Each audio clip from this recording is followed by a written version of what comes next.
Di podcast kali ini gue akan memberikan mindset untuk bekal teman-teman yang baru memulai di dunia Microsoft biar konsisten dan gak gampang nyerah. Apa aja? Kita mulai.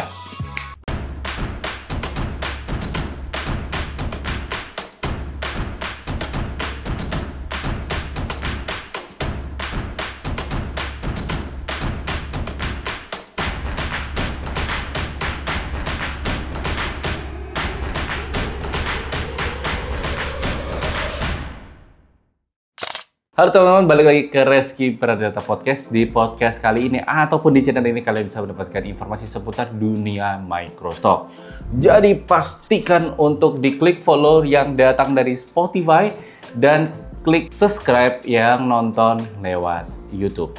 Gue adalah Reski, seorang full-time Microsoft contributor yang saat ini udah memiliki pengalaman 6 tahun lamanya dan udah punya ratusan ribu portofolio stok di lebih dari 10 platform Microsoft. Dan gue juga membuat platform edukasi gue yaitu Microsoft Ready, tempat belajarnya para Microsoft contributor untuk belajar dari nol sampai besar dengan mindset yang lebih lengkap, lebih tuntas dengan teknis yang lebih rigid juga. Kalau kalian pengen dapetin diskon untuk masuk ke Microsoft Ready, gue udah taruh link di deskripsi dan langsung aja klik linknya di situ. Kembali lagi ke topik di awal, gue akan ngajarin teman-teman, ngasih mindset teman-teman terhadap bagaimana sih Microsoft yang baru pemula itu untuk memulai dengan cara yang tepat. Karena ini datang dari kegelisahan gue bahwa banyak banget orang yang ingin join jadi kontributor di Shutterstock terus merasa bahwa ini sulit, ini nggak bisa, ini kok kayak gini gitu. Jadi ada banyak banget yang ngeluh, bahkan sesederhana, Mas ini cara daftarnya gimana? Itu banyak banget yang masih nggak bisa ya. Gue selalu dapetin banyak komentar di YouTube gue ya, padahal udah tutorial udah cukup jelas, akan tetapi banyak yang berkomentar seperti itu. Bahkan, misal katakanlah nih teman-teman, ini yang agak lucu sih, bahwa ya gue percaya bahwa tingkat literasi atau budaya membaca di Indonesia itu sangat-sangat sedikit sekali. Terlihat bagaimana gue udah pertanyaan yang sama dilontarkan berkali-kali, padahal jawabannya itu udah gue lontarin berkali-kali juga di kolom YouTube gitu, di kolom komentar YouTube. Jadi kadang orang cuma baca, cobain, nggak bisa langsung komentar, padahal itu di komentar tuh sebenarnya pertanyaan yang sama tuh banyak banget gitu. Ya mungkin video gue kurang lengkap atau gimana, akan tetapi sebenarnya ada banyak jawaban yang sudah tersedia di internet. Nah, masalahnya banyak yang nggak mau baca, itu dia yang jadi masalah nih. Bahkan nggak cuma itu juga, tapi di Indonesia itu kadang orang itu inginnya disuapin. Misal katakanlah, gue nggak bisa ini, tanya langsung sama orang. Gue nggak bisa ini, tanya langsung sama orang. Masalahnya adalah kadang soal teknis itu sebenarnya bisa dipelajari lewat Google. Sekarang lebih canggih lagi, ada AI. Tinggal tanyain aja sama AI. Halo ChatGPT, saya mau daftar Shutterstock, tapi kok saya nggak bisa daftar, link saya nggak bisa dikonfirmasi. Ini gimana ya caranya biar bisa lolos gitu. ChatGPT itu ada teman-teman, udah ada teknologi AI sekarang. Jadi nggak harus baca-baca cari Google gitu, nggak harus, udah ada AI. Cuman kenapa hal teknis kayak gitu tuh masih ditanyain gitu?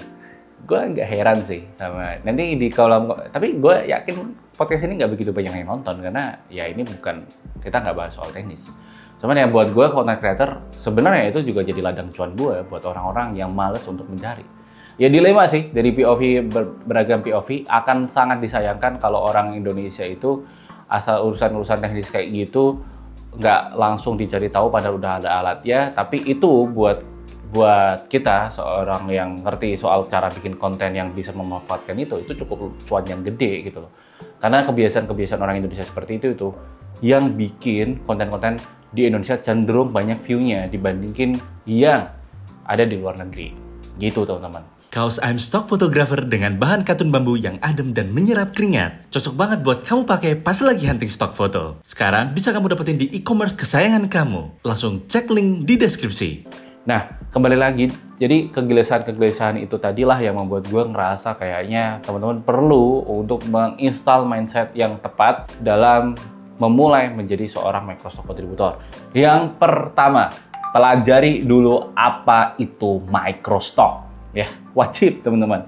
Karena ibarat kata nih teman-teman pengen melakukan perjalanan ke satu tempat ya, ke A, B, C ataupun ingin melakukan suatu bidang tertentu yang itu baru itu. Pelajari dulu.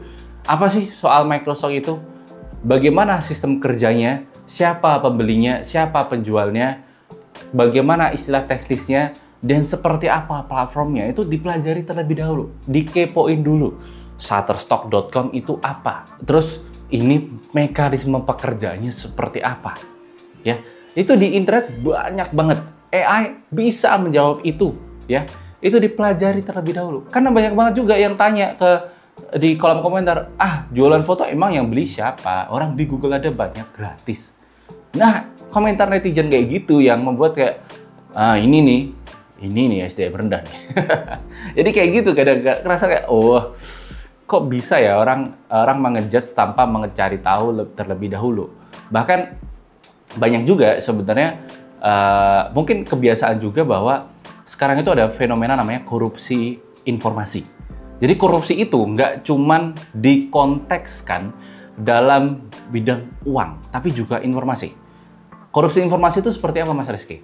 Korupsi informasi itu adalah seperti, misal, kemarin ada, kalau nggak salah ada berita dari Kominfo bahwa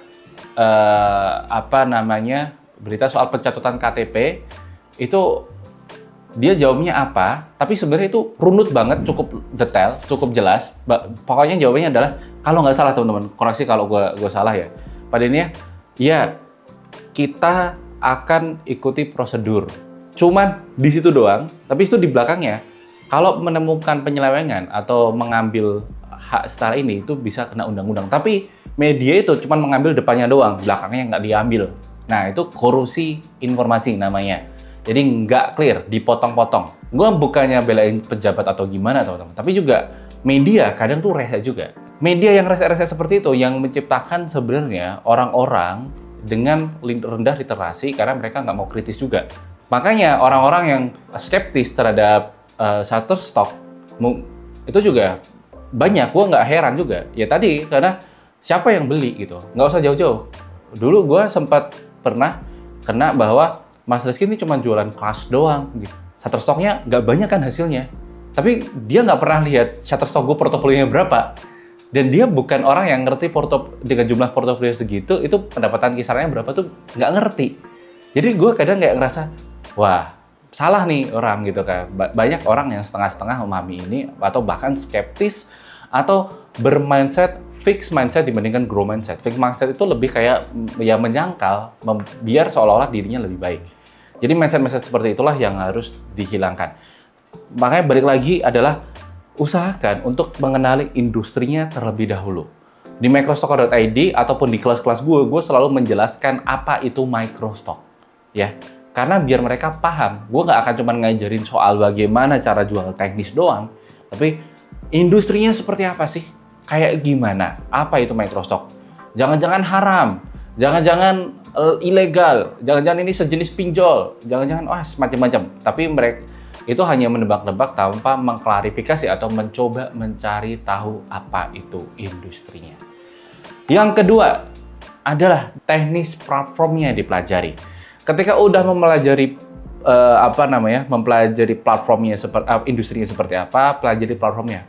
Dicoba pelan-pelan, coba daftar, coba ngisi deskripsi, coba ngisi keyword, coba lain-lain sebagainya. Ada yang bilang, Mas Rizky saya nggak ngerti bahasa Inggris. Kalau udah nggak ngerti bahasa Inggris, gue sangat setuju banget dengan kata Mas Bima Aditya. Kalau udah nggak ngerti bahasa Inggris dan pengen tetap jualan, nggak usah jualan. Ya, udah pasti nggak akan laku, nggak akan lama, nggak akan gimana-gimana. Kalau lu mikir cuma duitnya doang, nggak akan kemana-mana. Ya, gue jamin, semua influencer Microsoft setuju soal hal tersebut. Ya kalau udah lihat bahasa Inggris udah traumatis duluan, ya nggak usah ikut aja, nggak apa-apa. Nggak ada masalah kok. Rezekinya mungkin di tempat yang lain, bukan di Microsoft. Padahal kalau kita ngomongin bahasa Inggris itu, gue juga nggak ngerti bahasa Inggris amat gitu loh. Vocab gue itu sangat sedikit. Tapi justru gara-gara Microsoft ini vocab gue jadi banyak banget. Karena gue pelajari deskripsinya apa, gue pelajari keywordnya apa, itu hal yang sangat nyenengin banget buat gue. Itu buat belajar juga. Ada Google Translate, ada alat yang namanya keywording tools yang kalian bisa coba cari. Gimana cara cari keyword yang tepat dan akurat. Nah itu ada, bahkan sekarang udah ada AI keywording. Itu jauh lebih enak lagi. Ya teman-teman, pelajari dulu, coba jualan dulu. Coba pelajari platformnya. Begitu coba foto, terus ditolak, coba cari ini alasannya kenapa. Shutterstock itu, dia selalu memberikan alasannya ditolak kenapa, tapi lewat PC ya.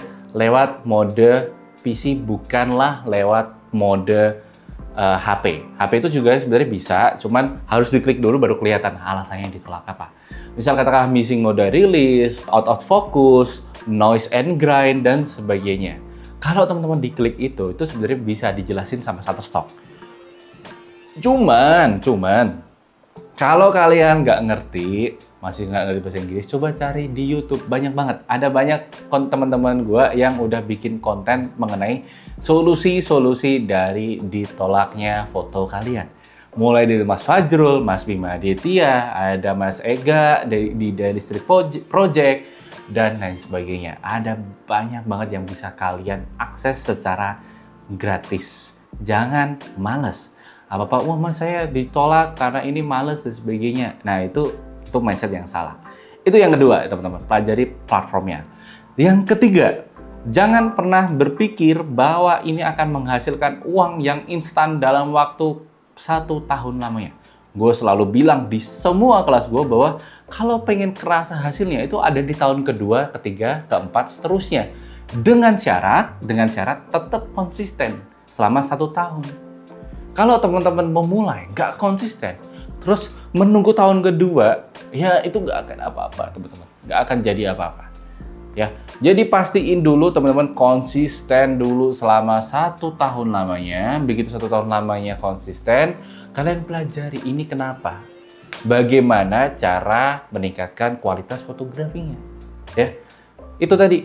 Pokoknya teman-teman harus konsisten. Karena jangan pernah berpikir uang di tahun pertama. Nggak akan jadi duit sama sekali. Yang keempat, cintai fotografinya. Kalau teman-teman memulai Shutterstock, tapi cuma ngasal jepret, nggak belajar teknik fotografi, nggak belajar rule of third, nggak belajar segitiga exposure, nggak belajar macam-macam soal dunia fotografi, ya itu nggak akan kemana-mana. Komposisi, bahkan sederhana gini, foto sederhana dari HP, ketika komposisinya tepat, lightingnya aman, itu bisa sold, bahkan bisa sampai jutaan rupiah. Gue udah buktiin foto dari HP laku 50-an dolar kalau nggak salah, foto kolam renang. Nah itu sebagai bukti sebenarnya adalah pelajari, karena kita berjualan foto ya belajar soal fotografinya. Jangan males, jangan percaya diri dengan skill fotografinya yang udah dimiliki. Kadang ada yang tanya, Mas Rizky saya ini suka fotografi, saya suka foto-foto ketika lagi di mana-mana, bisa nggak ya saya jual? Jawabannya bisa. Cuman fotonya ngasal apa enggak? Karena di Microstock itu ada standar tertentu yang harus teman-teman pelajari. Nah, mempelajari standar-standar tersebut, itu belajar dari banyaknya penolakan. Ketika teman-teman udah banyak banget penolakan, ya itu akan membuat mata teman-teman, insting kita sebagai Microstock kontributor itu akan semakin tajam, makin diasah. Ya, itu yang terjadi sama gue ketika awal-awal banget gue jualan foto lewat HP, banyak banget penolakannya, tapi justru dari situ gue paham instingnya. Oh, ini dari Lakara ini kadang gue fotonya di indoor. Coba kalau foto HP berarti gue nggak boleh di indoor, harus di outdoor terus-terusan. Nah itu adalah mindset yang harus teman-teman install. Mindsetnya adalah ketika ketemu masalah, coba dulu cari solusinya seperti apa. Kalau bener-bener udah mentok banget, tanya nggak ada masalah. Karena itu pangsa pasar gue juga sih. Gue harus akuin sebagai content creator itu pangsa pasar yang cukup empuk. Cuman budayakan untuk belajar secara mandiri. Gue sangat setuju banget kata-kata Mas Bima bahwa semua kontributor atau bahkan semua bidang itu harus belajar secara mandiri. Kita nggak bisa merasa nyaman, kita nggak bisa merasa tenang dengan skill yang kita miliki. Harus terus belajar, harus terus improve. Dan itu yang harus teman-teman pelajari juga di dunia Microstock. Pokoknya itu tadi teman-teman, ada 4 mindset menurut gue. Mungkin ada yang lainnya lagi, kalau gue kepikiran ya gue akan share di part kedua. Tapi ya yang pertama tadi teman-teman ingat bahwa pelajari dulu industri microstock, terus coba-coba dulu ya.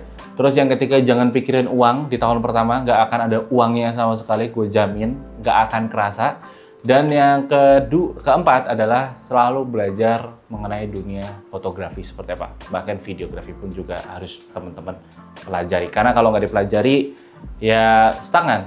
Banyak orang yang memiliki portofolio lebih dari 5.000, 7.000, 10.000, bahkan ada yang 30.000, 40.000, tapi fotonya cenderung ngasal sehingga pendapatan juga nggak banyak yang lain. Itu jadi permasalahan juga. Misal katakanlah kayak gue nih, ketika kemarin udah di foto portofolio 10.000 dan merasa kurang puas dengan pendapatannya, gue mencari cara ini apa yang bisa gue lakukan untuk bisa mendapatkan pendapatan yang lebih banyak. Nah itulah gue datang ke senior-senior, gue coba pelajari konten-konten yang ada di luar negeri ataupun di dalam negeri ya. Gue belajar soal fotografer profesional, gue belajar ke Mas Gatot Adri, gue belajar ke para GT Ambassador, gue belajar ke teman-teman yang benar-benar udah jauh lebih di atas gue yang dia nggak pernah kelihatan di publik. Nah itulah yang harus dilakukan sebenarnya. Dan apakah itu memerlukan biaya? Suka tidak suka, teman-teman tuh nggak bisa sebenarnya. Ini yang salah kaprah juga. Mungkin buat kalian yang memulai, apakah Microsoft itu bisa memulai tanpa modal? Itu jawabannya bisa. Tanpa modal pun bisa. Akan tetapi, ketika teman-teman mau grow, mau bertumbuh, mau meningkatkan kualitasnya, meningkatkan pendapatannya dari industri Microsoft, tetap gimana-gimana kalian harus keluar uang untuk investasi, untuk meningkatkan kualitas kalian. Baik leher ke atas ataupun setara gear. Contohnya gue dulu pakainya Canon 70D. Gue ngerasa ini benda berat banget dan udah nggak relevan. Gue investasi di ZV-E10. Lighting gue juga investasi. Ini soal gear ya teman-teman. Tapi soal soal pengalaman pun juga sama.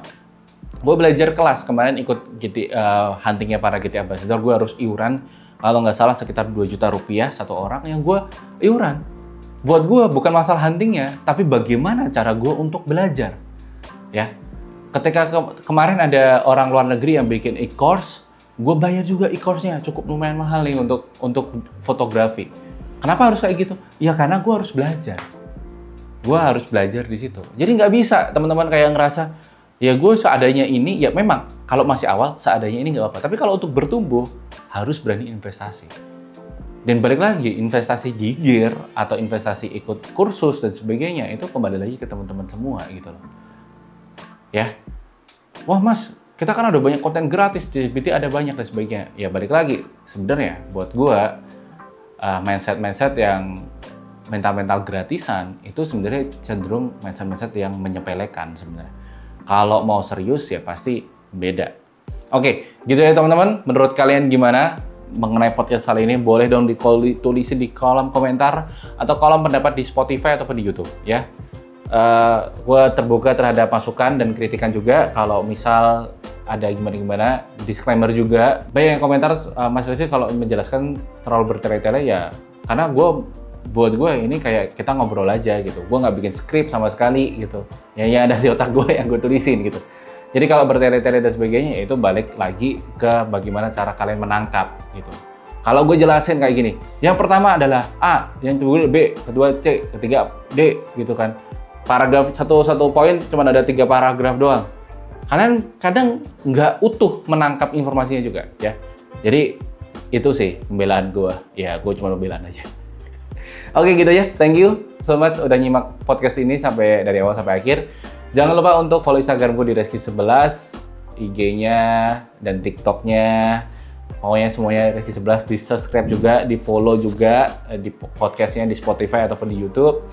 Dan juga ikut channel-channel Microsoft gue di Telegram, Instagram, ataupun di WhatsApp. Gue taruh link di deskripsi.